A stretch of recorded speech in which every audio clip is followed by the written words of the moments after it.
Hai Sahabat Rebahan, selamat datang di channel hiburan kabar bahan. Admin akan membacakan kelanjutan sebuah cerita novel yang sangat seru, yang sangat menarik, yang sangat menghibur, yang sangat layak untuk diikuti dari awal hingga akhir. Sebuah cerita novel yang berjudul The Story of Yi-Chen. Tetapi sebelum melanjutkannya, pastikan kalian sudah subscribe channel ini dan aktifkan lonceng notifikasinya agar tidak ketinggalan jika admin upload video terbaru. Jika kalian menyukai cerita seperti ini, jangan lupa like. Jika berkenan, share juga ke teman-teman lainnya agar teman-teman lainnya juga mendapatkan informasi dan hiburan di channel ini. Baik, kita lanjutkan di part ke 520 bertepatan dengan bab ke 2514. He Yuan Jiang berpikir, Yi-Chen memiliki sebuah grup di Hao serta memiliki uang 10 miliar yuan di tangannya. Jika keduanya digabungkan, hanya lebih dari 100 miliar yuan. Ingin bersaing dengan keluarga Yi dan keluarga Su, kemungkinannya hanya hampir nol. Saat ini, Yi-Chen tersenyum tipis, berkata, jujur saja, Profesor di tanganku masih beberapa puluhan triliun dana. Selain itu, aku memiliki sebuah perusahaan farmasi. Untuk sementara sangatlah bagus. Keuntungan tahunan juga mencapai tingkat lebih dari 10 miliar yuan. Tahun depan kemungkinan sudah melebihi dari 100 miliar yuan. Benar-benar bisa menjadi pendukung bagi proyekku. Yang lainnya, He Yuanjing terkejut dan berkata, kamu masih memiliki sebuah perusahaan farmasi dengan keuntungan tahunan lebih dari 100 miliar yuan. Apa namanya? Yi-Chen mengatakan farmasi Jiu Xuan. Tidak tahu apakah Profesor He pernah mendengarnya. He Yuanjiang terkejut sekali berkata, apakah perusahaan yang memproduksi pil pencernaan Jiu Xuan itu? Yi-Chen menganggukkan kepala. Benar. Untuk saat ini intinya memproduksi pil pencernaan Jiu Xuan. Ya Tuhan. He Yuanjian berseru. Sekarang pil pencernaan Ji Xuan adalah obat yang terkenal di seluruh dunia. Aku selalu memiliki beberapa masalah kecil dengan usus dan lambungku. Beberapa waktu lalu juga minum sekotak obat lambung langsung membaik. Lalu aku tidak berani makan makanan mentah, tidak berani makan daging, tidak berani makan pedas. Sekarang ada pil pencernaan Ji Xuan. Apa itu masakan Sichuan, masakan Huanan, hotspot, Hozhou, masakan Jepang, semua itu tidak masuk apa-apa, tidak termasuk apa-apa. Selesai berbicara, He Yuanjiang berkata lagi, masih ada banyak temanku di Amerika juga memintaku bantu mereka beli obat ini. Semua orang memuji obat ini sangat bagus, tapi aku tidak menyangka ternyata ini adalah perusahaanmu. Yi-Chen mengangguk dan berkata, awalnya aku mencapai kerjasama dengan grup farmasi W. Rekomendasi grup farmasi W memberikan saham tertentu pada penanggung jawab grup farmasi W, kemudian mengintegrasikan ke Kobayashi Pharmaceutical di Jepang. Jadi sekarang kapasitas produksi juga meningkat. Pesan, aku percaya pil pencernaan Ji Xuan akan segera mencakup pasar global. Tiba saat itu mendapat keuntungan 100 miliar yuan dalam setahun sungguh bukan masalah. Memang, He Yuanjiang berkata dengan serius, senjata ajaib terbesar dari perusahaan obat adalah sejenis obat terbaik. Perusahaan farmasi top dunia, pendapatan tahunan ratusan miliar dolar serta triliunan yuan. Namun laba bersih mereka biasanya tidak termasuk tinggi karena biaya penelitian dan pengembangan yang tinggi. Biaya penelitian dan pengembangan satu obat dapat dengan mudah menelan biaya miliaran atau bahkan puluhan miliar dolar. Apakah biaya penelitian dan pengembangan pil pencernaan Ji Xuan milikmu tinggi? Yi-Chen menggelengkan kepala. Biaya penelitian dan pengembangan pil pencernaan Ji Xuan tidak termasuk tinggi. Oleh karena itu, farmasi Ji Xuan milikku akan memiliki margin keuntungan yang lebih besar daripada perusahaan farmasi lainnya. He Yuanjiang spontan mengacungkan jempol, menghela napas dan berkata, ini sungguh hebat sekali. Dengan cara ini kamu bisa membangun wilayah bisnis Anda sendiri dalam beberapa tahun kemudian, masa depan yang tak terbatas. Selesai berbicara, dia merasa tidak berdaya dan menghela napas berkata, jujur saja, sekarang benar-benar kesempatan bagus bagimu untuk terjun ke dalam industri pengiriman laut. Pasar melepaskan bagian yang begitu besar dan di tanganmu juga tidak kekurangan arus kas. Dapat membangun sebuah armada pengiriman yang besar dengan cepat, kemudian segera promosikan ke bisnis terkait. Sayangnya, aku sungguh tidak bisa ingkar janji untuk pergi membantumu. Selain itu, Universitas Finance dan Ekonomi di Jinling juga menaruh harapan besar padaku. Sangat berharap aku bisa membawa jurusan manajemen ekonomi Universitas Finance dan Ekonomi di Jinling ke level tertinggi dunia. Aku juga tulus ingin mendedikasikan diri pada kampung halaman dalam jangka panjang, juga berharap bisa menumbuhkan beberapa orang berbakat bagi tanah air. Ican segera mengangguk dan berkata, Profesor He, apa yang Anda katakan ini aku mengerti. Sebaliknya, pekerjaan Anda saat ini memiliki lebih banyak nilai sosial dan signifikans sosial. Secara pribadi, aku bisa memahaminya. He Yuanjing terdiam sejenak, tiba-tiba teringat sesuatu, berkata dengan wajah penuh kegembiraan, Yichen, jika kamu tidak keberatan, biarkan putriku yang membantumu saja. Putri Anda? Seketika Yichen merasa agak tercengang. Saat ini He Yuanjiang memperkenalkan putriku kira-kira seumuran denganmu. Tahun lalu baru saja lulus PhD dari Stanford, kemudian bekerja di ibu kota Goldman Sachs di Wall Street. Namun beberapa waktu lalu baru saja mengundurkan diri. Aku berencana meminta dia kembali dan berkembang di dalam negeri. Tapi gadis itu memiliki sedikit konflik denganku. Dia sangat memberontak. Dia tidak akan mendengarkan apapun yang aku katakan. Spontan Yichen bertanya padanya, Profesor He, jika aku ingin bekerja sama dengan putri Anda, apakah dia bisa menyetujuinya?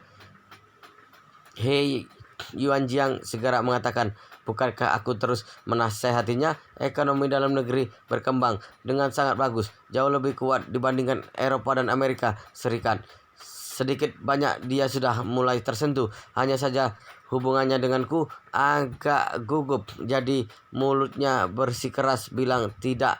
Aku pikir jika kamu yang bicara dengannya, seharusnya dia akan setuju. Selesai berbicara, He Yuanjiang bergegas menambahkan, tidak berani mengatakan putriku jenius, tapi memang sangat cerdas dan lincah dalam hal keuangan dan manajemen. Jika kamu bisa membujuknya untuk membantumu, maka aku bisa membantunya dari belakang. Tiba saat itu, kami ayah dan anak bersama-sama membantumu melakukan. Selain itu, aku pasti tidak akan muncul di depan hanya memberi strategi. Dengan begini, aku tidak melanggar janjiku. Begitu mendengar kata-kata ini, seketika Yichen bergembira dalam hati. Awalnya berharap bisa menaklukkan Profesor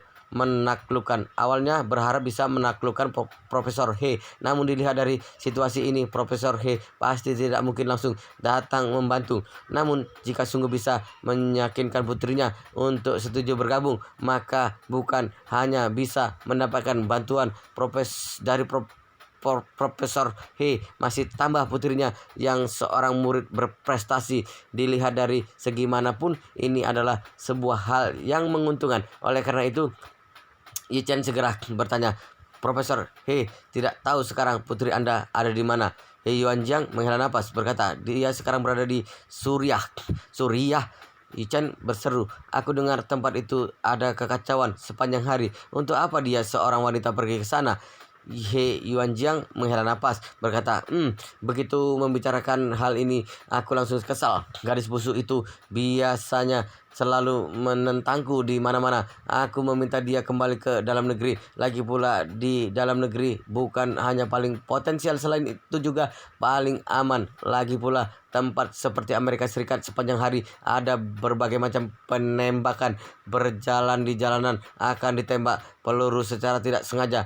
Tapi begitu mendengar aku berkata seperti ini, gadis itu langsung ikut tim sekelasnya pergi ke Suriah. Katanya ingin pergi merasakan kejamnya perperangan yang sebenarnya, kemudian pulang dan membentuk dana amal anti perang. Selesai berbicara, He Yuanjiang tidak berdaya, dengan sedih berkata, menurutmu bukankah ini sengaja ingin menantangku? Yichen mengangguk sambil tersenyum berkata, kalau begitu sifatnya memang sedikit memberontak. Bukan hanya sedikit. He Yuanjiang merasa agak tidak senang dengan berkata, apakah kamu tahu apa yang paling menyebalkan? Yi Chen tidak paham dan bertanya, "Apa?" He Yuanjiang baru ingin menjawab tapi seketika malah terdiam. Beberapa saat kemudian dia melambaikan tangan tidak berdaya dan mengatakan, "Sudahlah, sudahlah. Jika dibicarakan hal ini cukup memalukan. Aku merasa malu untuk membicarakannya dengan orang lain." Yi Chen melihat wajahnya penuh penderitaan lalu menghibur dan berkata, "Profesor He, sebenarnya Anda tidak perlu sampai terlalu marah. Wajar saja. Wajar jika anak muda sedikit memberontak. Jauh yang aku tahu, orang berbakat di banyak bidang sifatnya sedikit banyak agak memberontak. Mungkin anak semakin seperti ini, maka semakin mandirinya semakin kuat, juga semakin bisa melakukan sesuatu yang akan mengguncang dunia." Seketika He Yuanjiang memegang dada dengan tangan penuh amarah mengatakan, "Kamu tidak tahu gadis itu sudah memberontak hingga tahap apa. Jika dia hanya pergi ke Suriah saja, aku bisa memahaminya meskipun tempat itu sangat kacau. Tapi biasanya hanya kekacauan dalam senjata relatif lebih ramah terhadap orang Tiongkok dan Tiongkok perantauan. Tapi gadis itu dia setelah mengucapkan kata-kata dia selama beberapa kali, seketika He Yuanjiang tersedak, wajahnya memerah penuh amarah, mengatakan dia selama berkali-kali baru menghela nafas, berkata sedih, "Gadis itu sekarang juga tidak muda lagi. Sudah waktunya mencari pasangan dan menikah. Tahukah kamu apa yang dia katakan padaku?" Jan mengangguk dengan wajah kebingungan, tapi bertanya dengan agak penasaran, "Apa yang dia katakan?" He Yuanjiang berkata dengan sangat tertekan, "Dia bahkan mengatakan padaku tidak suka pria. Coba kamu katakan, seorang wanita cantik yang berusia 27 tahun sudahlah jika tidak mau cari pasangan, bahkan masih mengatakan tidak menyukai pria, tapi menyukai wanita. Bukankah ini mau membuatku kesal?" Ichan juga tidak menyangka ternyata ini jawabannya. Dengan canggung berkata, "Profesor He, aku rasa kemungkinan dia sengaja bercanda dengan Anda. Bagaimanapun Anda sudah katakan bahwa dia selalu memberontak. Anda menyuruh dia ke timur, dia malah ke barat. Kemungkinan dia bukan sungguh mau ke barat, hanya melakukan untuk sengaja membuatmu kesal." He Yuanjiang menutup wajah dengan tangan. Awalnya aku juga berpikir demikian, tapi tidak menyangka tahun lalu dia bahkan membawa pacar wanitanya ke rumah, mengatakan padaku bahwa beberapa tahun lagi akan menikah dengan pacar wanitanya. Mendengar semua ini spontan dalam hati Yi Chen terkejut dan menghela nafas. Pada saat ini He Yuanjiang tertekan dan mengatakan, "Coba kamu katakan, seumur hidup ini aku hanya memiliki satu anak. Jika dia sungguh menikah dengan seorang wanita kelak, bagaimana aku pergi menemui para leluhur?" Selesai berbicara, dia segera melihat ke arah Yi Chen, berkata dengan serius, "Yi Chen, kali ini paman mengandalkanmu. Sekarang gadis itu tidak bisa berkomunikasi denganku. Dia sama sekali tidak mau mendengar apa yang aku suruh dia lakukan. Kamu bantu aku buat dia datang ke Jinling agar dia bekerja di tempatmu dengan tenang. Asalkan kamu berhasil membantuku melakukan hal ini, kelak paman akan melakukan segalanya untuk membalasmu." Yi Chen bergegas mengatakan, "Profesor He, Anda terlalu serius berbicaranya. Anda adalah teman sekelas ibuku, seniorku. Walaupun kamu tidak melakukan apapun untukku, aku juga akan berjuang sekuat tenaga untuk membantu Anda." Ichan selesai berbicara lalu berkata, "Profesor He, kalau tidak begini saja, Anda berikan kontak putrimu untukku. Aku akan berkomunikasi dengannya. Lihat apakah dia tertarik dengan pekerjaanku ini. Kalau begitu, sungguh bagus sekali." He Yuanjiang segera menepuk dada dan berkata, "Kamu tenang saja, meskipun putriku ini tidak terlalu bisa dikendalikan saat berkomunikasi denganku, tapi dia sangat bertanggung jawab dalam melakukan sesuatu.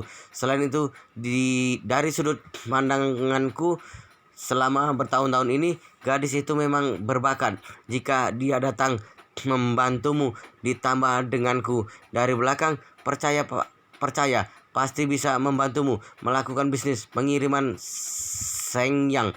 Jadi membujuk dia datang ke Jinling harus mengandalkanmu. Yichen menganggukkan kepala, berkata dengan serius, Profesor He, Anda tenang saja, aku akan berusaha. He Yuanjiang segera melambaikan tangan, berkata dengan serius, jangan panggil Profesor He, terlalu asing, panggil Paman He. Yichen tersenyum tipis, berkata, baik Paman He. He Yuanjiang mengeluarkan ponsel, berkata pada Yichen, ayo sini kita saling tambahkan WeChat. Setelah selesai, aku akan mengirimkan kontak WeChat untukmu. Ketika kamu tambahkan dia, jangan bilang aku yang rekomendasikan. Bilang saja kamu barusan melihat makalahnya di jurnal keuangan, tertarik untuk bekerja sama dengannya secara mendalam. Selesai berbicara, He Yuanjiang merasa agak tidak enak hati, berkata, gadis ini agak sombong, harusnya lebih banyak menyanjungnya. Jika kamu bisa menyanjungnya hingga senang, maka hal ini sudah berhasil setengahnya.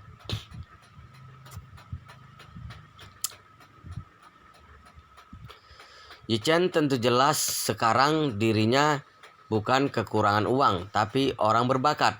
Berbisnis bukan hanya sekedar bicara dan mengandalkan bayangan sudah bisa berhasil. Terutama mengelola sebuah perusahaan, pasti harus orang berbakat yang memiliki kemampuan kuat, baru bisa mendapat perusahaan menjadi lebih kuat dan lebih besar. Sekarang di tangan Yichen hanya ada 2 bisnis. Satu adalah grup Dihao, satunya lagi farmasi Jiusuan. Grup Dihao dipegang oleh Wang Dongsu, sedangkan Wei Liang bertanggung jawab atas farmasi Jiusuan. Namun selain 2 bidang usaha tersebut, jika ingin menambah usaha baru lainnya, maka terhalang kurangnya orang berbakat. Hong Wu setia sekali, tapi bagaimanapun dia adalah orang kasar. Dia bisa melaksanakan perintah, tapi jika sungguh menyuruh dia menggerakkan otak melakukan hal besar, dia masih banyak kekurangan. Sisanya tidak peduli itu Qin Geng atau Wang Jenggang, Li Tailai, bahkan seorang Song Wanting. Mereka semua memiliki bisnis sendiri. Yichen tidak mungkin meminta mereka melepaskan karir asli mereka lalu datang bekerja untuknya. Jadi sekarang Yichen berusaha merekrut orang sebanyak mungkin. Jika bisa memiliki sebuah tim manajemen yang kuat, maka dia bukan hanya bisa membuat terobosan dalam pengiriman laut, bahkan kedepannya bisa memperluas bisnis ke lebih banyak bidang. Karena kekurangan orang berbakat, jadi Yichen baru ingin menggunakan Putri He Yuanjiang. Bagaimanapun hal baik beli satu gratis satu seperti ini jarang ada. Jika bertemu maka pasti harus memegang kesempatan ini baik-baik. Namun di dalam hatinya juga jelas sekali He Yuanjiang pasti tidak bisa memanggil putrinya untuk tinggal di sisinya. Jadi menaruh harapan pada dirinya. Jika dirinya bisa sesuai harapan, dia meyakinkan putrinya datang ke Jinling. Di dalam hati Yuanjiang pasti akan mengingat kebaikan dirinya ini. Oleh karena itu Yichen mengeluarkan ponsel, menambah WeChat He Yuanjiang. Kemudian He Yuanjiang mengirimkan sebuah kontak WeChat padanya. Yichen memandang kontak WeChat yang dikirimkan He Yuanjiang, menemukan nama panggilan adalah Not Afraid. Foto profilnya adalah seorang bayi gemuk mengepalkan tinju erat-erat dengan ekspresi akan berjuang penuh semangat. He Yuanjiang berada di samping mengatakan, Yichen, aku perkenalkan padamu secara garis besar, putriku bernama He Jikyu, yang artinya daun jatuh dan di musim gugur tiba. Seharusnya seumuran denganmu, namun seingatku tampaknya kamu lahir ketika musim semi bermekaran bunga. Benar tidak?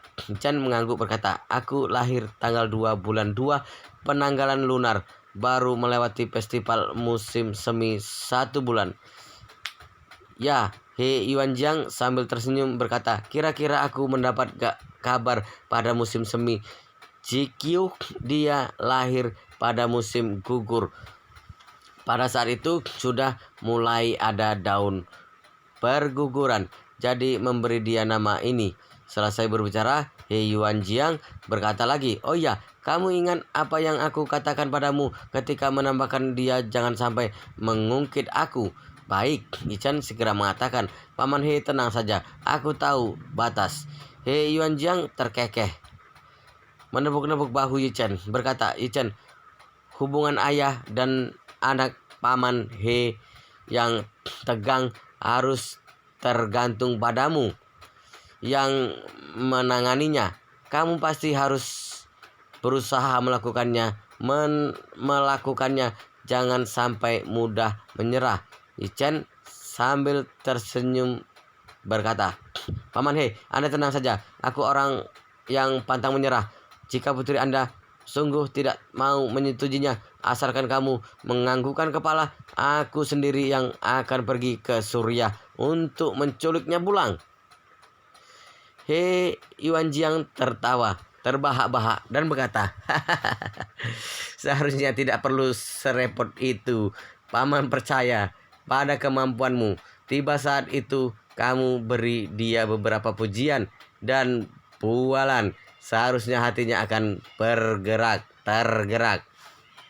Selesai berbicara, He Yuanjiang merasa agak sedih dan berkata, "Sebenarnya utamanya aku lebih khawatir sekarang dia masih belum puas bermain. Seandainya dia sungguh ingin tinggal selama setahun atau lebih di Suriah, tempat yang penuh kekacauan itu, maka orang tidak akan bisa membujuknya.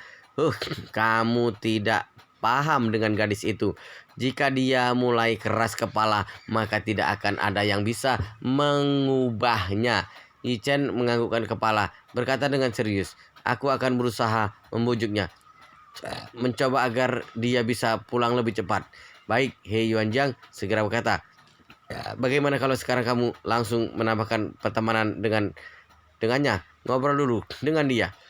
Yichen sambil tersenyum berkata, "Paman He, Anda jangan lupa, ada perbedaan waktu antara Suriah dengan kita.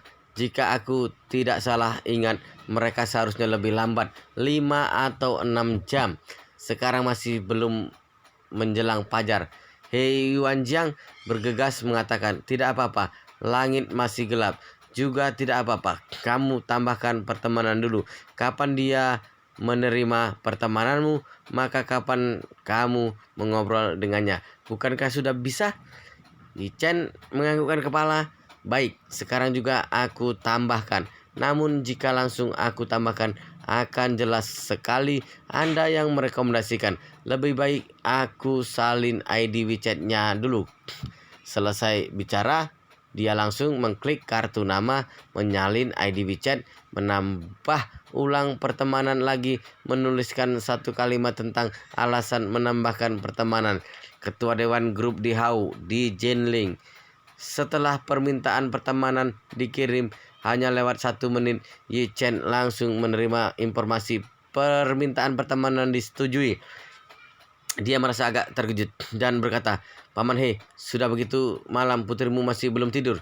He Yuanjiang dengan marah mengatakan, "Mungkin tidak bisa tidur. Jika kamu membuangku ke tempat rusak seperti itu, mungkin aku juga tidak bisa tidur." Selesai berbicara, dia segera mendesak berkata, "Yichen, cepat kamu mengobrol dengannya. Lihat bagaimana situasi saat ini." "Baik." Yichen selesai berbicara lalu mengirim sebuah pesan pada He GQ. "Apa kabar Nona He? Aku adalah Yichen, ketua Dewan Grup di Hau. Ingin merundingkan kerjasama denganmu. Tidak tahu apakah kamu tertarik?" Pihak sana segera membalas menggunakan pesan suara. "Apakah He Yuanjiang yang menyuruhmu mencariku? Beritahu dia, aku pasti tidak akan pergi ke Jinling. Suruh dia jangan membuang tenaga lagi."